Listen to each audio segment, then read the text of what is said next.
Nature. Look deep into nature and then you will understand everything better. Study it, love it, stay close to it. It will never fall you. Nature holds the key to our aesthetic, intellectual, cognitive, and every spiritual satisfaction. Take a little break, 1 minute.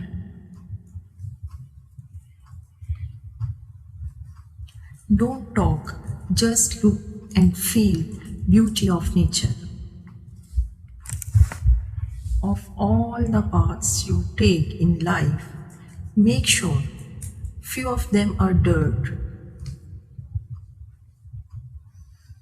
Just let go and fall like a little waterfall.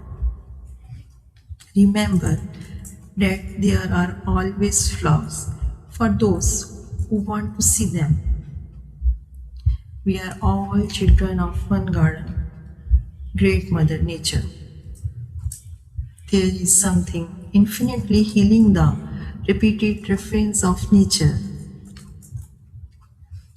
Sunsets are proof that endings can often be beautiful too. Mother Nature has the best box of carry-ons.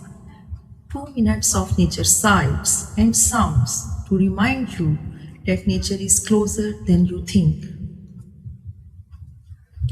Time spent amongst trees is never time wastage. The beauty of nature inspires the soul. Its beauty is gift that cultivates appreciation and gratitude. Nature is the art of God. Be thankful for it.